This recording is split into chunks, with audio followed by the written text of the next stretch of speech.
Hello বন্ধুরা, আমি নবনীতা আপনাদের কাছে নিয়ে এসেছি আবার একটি ভিডিও নিয়ে। আজকে আমার ছেলে মানে প্রিন্সের আজকে ফার্স্ট ডে স্কুল। ক্লাস 3-তে ওঠার পরে ওর আজকে থেকে প্রথম স্কুল চালু হলো, তাই আমরা ওকে নিয়ে স্কুলে যাচ্ছি। ও বড়নগর রামকৃষ্ণ মিশন স্কুলে পড়ে।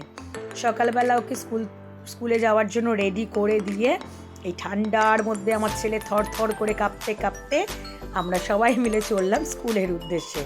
সোয়েটার পরিয়ে দিয়েছি, তাও ওর ঠান্ডা লাগছে, তাই আবার একটা চাদর জড়িয়ে দিলাম। আমাদেরও বেশ ঠান্ডা লাগছিল, শীতের কনকনে হাওয়াতে গা একদম কাঁটা দিয়ে উঠছিল। তারপরে আমরা চললাম স্কুলের পথে। যাক, কোনোদিন সকালবেলা সিগন্যাল থাকে না ঘোষপাড়াতে, আজকে দেখলাম সকালবেলা সিগন্যাল আছে, নাহলে আমাদেরকে এমনিই যেতে হয় দুদিক দেখে। ভোরবেলা স্কুল টাইমে সিগন্যালটা চলে আসলেই পারে, কিন্তু না, দেখতেই পাই না, সিগন্যাল সবসময় বন্ধই থাকে। তারপরে আমরা চললাম ভোলে বাবাকে দর্শন করে নিয়ে স্কুলের পথে।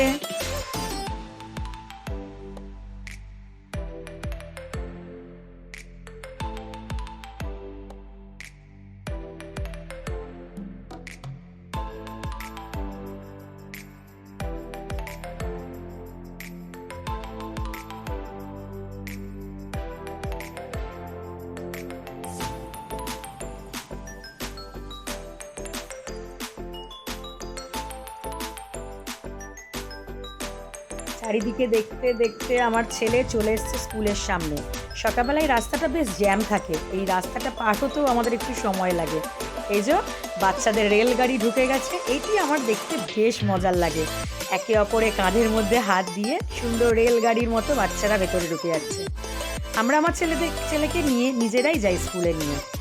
বাইকে করে গিয়ে বাবা আর আমি দিয়ে আসি। যেদিনকে বাবার হয় না আনতে, সেদিন ওর দাদা যায়। ছেলে তার বাবাকে টাটা বাই বাই করে ভেতরে যাচ্ছে, আমি গেলাম ভেতরে। ও দূর থেকে আমাকে বাই বাই করবে। আমার ছেলে যাওয়ার সময় ওই যে বাই বাই করতে করতে যাচ্ছে। বেশি জুম করতে পারলাম না, প্রচুর লোক ছিল সেই জন্য।